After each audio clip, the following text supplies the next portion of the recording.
जुड़ गए हैं।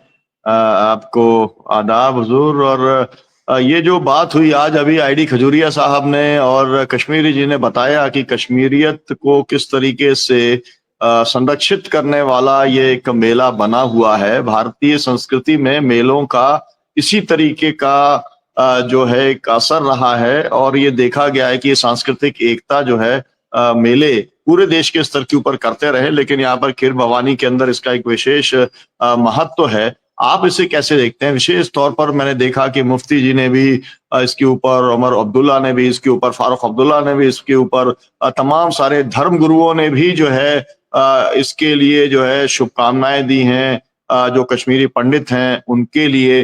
तो ये एक बहुत, जिसे कहा जाता है, मरहम लगाने वाला एक संदेश दिखलाई पड़ता है और ये मेले से कुछ उम्मीद पैदा होती है, आशा पैदा होती है कि जो लोग विभाजनकारी पॉलिटिक्स कर रहे हैं उनकी पॉलिटिक्स नहीं चलेगी और कश्मीरियत जो है वो वहां पर आगे बढ़ेगी जम्मू कश्मीर में।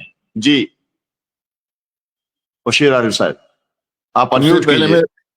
सबसे पहले मैं सारे जो हमारे दोस्त इसमें जुड़े हुए उनसे माफी चाहता हूं कि नेटवर्क इतना कमजोर था, मैं जुड़ नहीं पा रहा था। चलिए खुदा खुदा करके ये मसला भी हल हो गया और नेटवर्क जुड़ गया। सबसे पहली बात यह है कि मेला खीर भवानी जो है वो कश्मीरियत का एक ऐसा हिस्सा है जो मैं बचपन से सुनता आ रहा हूँ। माता खीर भवानी, तुलमुल खीर भवानी, ये आप यूं समझ लीजिए कि हाल फिलहाल में जो ये कुछ हालात खराब रहे कश्मीर में, आना जाना बहुत कम रहा, लेकिन स्थापन में हाजिरी बराबर होती रही। सबसे अहम बात यह है कि मुसलमान भी वहां अगर जाते हैं, अगर मुसलमान ने गोश्त खाया हो, अंडा खाया हो, मांसाहार किया हो, कुछ भी, वो नहीं जाएगा स्थापन के अंदर। ये उसका एहतराम है, एहतराम के तौर पे अगर खाया होगा तो नहीं जाएगा। और अभी आपने देखा होगा कि सोशल मीडिया पे वायरल हो गया वीडियो एक, कि एक मुसलमान वहां की सफाई सुथराई का काम देखता रहा। कुछ जो हमारे कश्मीरी पंडित भाई नहीं रहे यहाँ पे उनकी गैर हाजिरी में। तीसरी बात यह है कि मैं आपका एक वाकया सुनाता हूं। हालात बड़े खराब थे, कुछ साजगार नहीं थे हालात।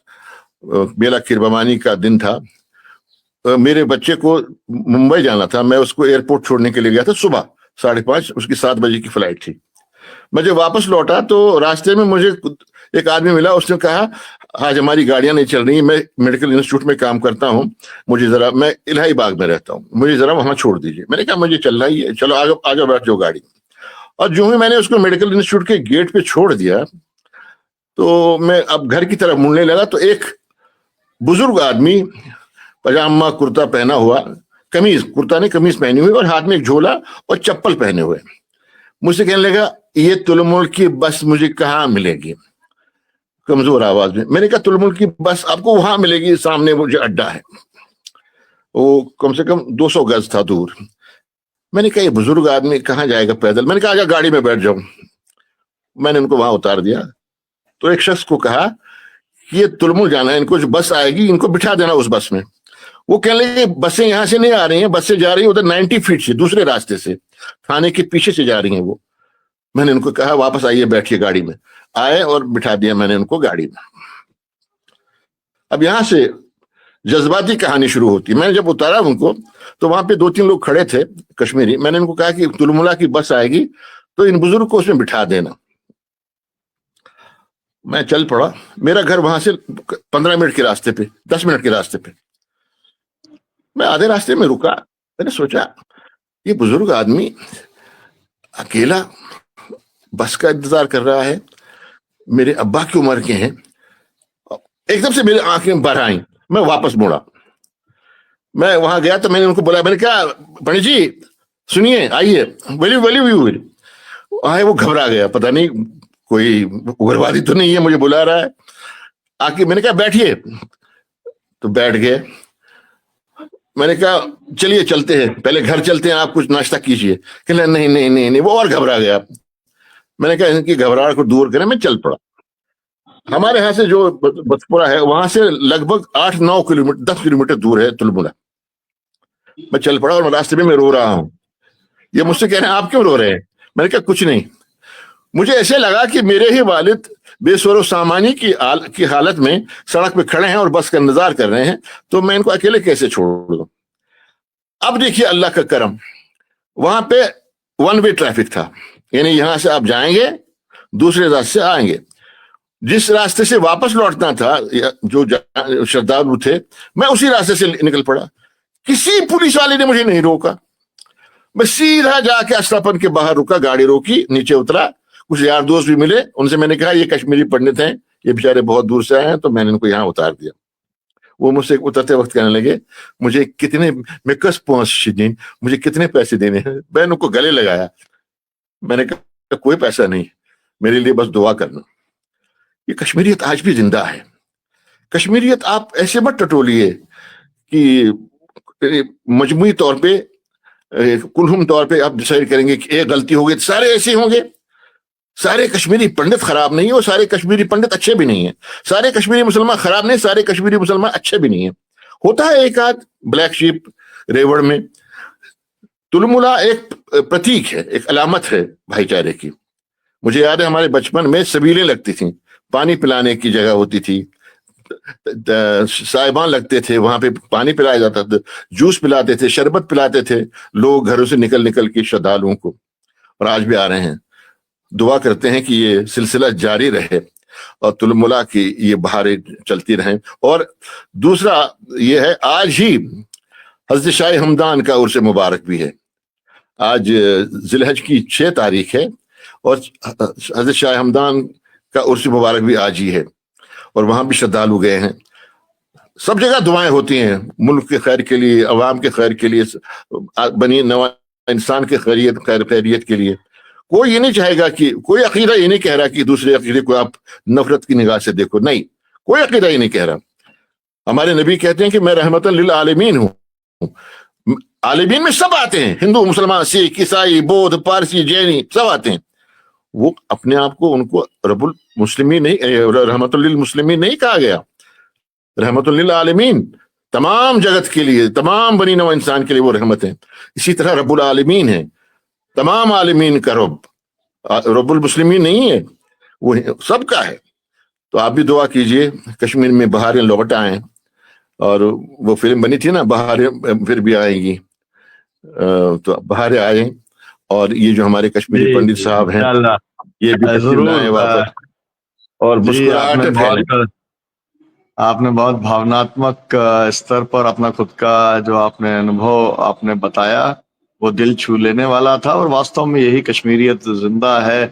तमाम सारे किस्से मेरी जिंदगी के साथ भी ऐसे जुड़े हुए हैं, लेकिन उसका अभी वक्त नहीं है, समय पूरा हो रहा है। तिवारी जी की हम एक टिप्पणी लेते हैं, क्योंकि आज जो स्थिति है, मेलों के अंदर भी कौन जाएगा नहीं जाएगा, आजकल तो यह है कि कौन रुआवजा पिएगा या नहीं पिएगा, इसको लेकर भी जो है बड़ा भारी देश के अंदर बवाल जो है शुरू हो गया है। ऐसे समय में जो है खीर भवानी मेला वास्तव में कश्मीरियत का प्रतीक है, और हम लोगों को दुआ करनी चाहिए कि इस तरीके की जो संस्कृति है वो फले फूले।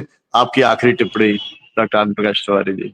जी सर, देखिए, लोक संस्कृति में प्रतीकों का बहुत महत्व है, और वो प्रतीक स्थापित हो जाते हैं, स्थायित्व पाते हैं जब वो लोक संस्कृति लोक पर्व में ये तब्दील हो जाती है। तो खीर भवानी का मेला वहाँ का लोक पर्व बन चुका है, और लोक पर्व में कोई समुदाय विशेष, कोई जाति विशेष, कोई धर्म विशेष का कोई मतलब नहीं होता है। तो ये खीर भवानी मेला, जाहिर सी बात है कि वहां का पूरी कश्मीरियत का एक प्रतीक है, सौहार्द का प्रतीक है, शांति का प्रतीक है। और निश्चित रूप से ऐसे ही प्रतीकों के बल पे हमारा भारत, पूरा देश एकजुट है और एकजुट होकर के चलता है। कुछ लोग हैं जो, जिनको कष्ट होता है, उनका अपना हित साधन नहीं हो पाता है, या यूं कहें कि उनकी मानसिकता ऐसी बन गई है कि जब तक नफरत उनको न दिखाई पड़े है, तब तक उनको उनके पेट का पानी नहीं पचता है। ऐसे लोगों का कोई मतलब नहीं बनता है। और खीर भवानी का मेला हमारे हम लोग के गाँव में भी कुल देवी होती है, कुल देवता होता है, हर गांव का, हर क्षेत्र का कुल देवता होता है। उसी तरीके से ये खीर भवानी जो है वो और ऐसे स्थान पर, ऐसे सिंबॉलिक जगहों पर ले जाकर के उनको स्थापित किया जाता है। उसका पर्पज यही होता है कि यहाँ सब लोग आओ, जाति धर्म कोई ये भेदभाव मिटा करके, आर्थिक भेदभाव मिटा करके सब लोग वहां इकट्ठा हो और एक साथ खुशी मनाए, एक साथ पर्व मनाए। और उसी के तहत ये इस तरीके का ये कुल देवता कुल देवी की स्थापना होती है। और निश्चित रूप से कश्मीर की यह जो परंपरा है, यह पूरे देश की परंपरा है। पूरे देश में भी विभिन्न स्थानों में हम देखेंगे, हर गांव में, हर ब्लॉक स्तर पर, हर जिले स्तर पर, हर प्रदेश स्तर पर कोई न कोई ऐसा प्रतीक होता है, ऐसा प्रतीक बनाया जाता है जहां पर सब लोग एकजुट हो। तो ये जो कश्मीर की ये जो देवी है, उनको जो वहां रखा गया है, तो निश्चित रूप से उनका भी पर्पज यही है कि कश्मीर ही नहीं, पूरे देश की सांप्रदायिक एकता, सौहार्द और शांति कामी लोग किस तरीके से एकजुट होकर के एक जगह इकट्ठा होकर के और एक साथ मिल बांट करके अपना रहने की कोशिश करें। जी बहुत शुक्रिया आपका तिवारी जी। समय असल में पूरा हो गया है, इसलिए हम और आगे बात नहीं कर सकते हैं। आगे फिर से हम मुलाकात करेंगे, बातचीत करेंगे। आईडी खजूरिया साहब, आपका, संतोष कश्मीरी जी और बशीर आरिफ साहब, आपका बहुत बहुत शुक्रिया इस कार्यक्रम से जुड़ने के लिए। और हम ये दुआ करते हैं कि ये बहुत सफल तरीके से मेला संपन्न हो, शांति के साथ, सौहार्द को लगातार बढ़ाता रहे और जो विभाजनकारी ताकतें हैं उनके मंसूबे परास्त हो। बहुत बहुत शुक्रिया, बहुत बहुत धन्यवाद कार्यक्रम से जुड़ने के लिए। Thank you.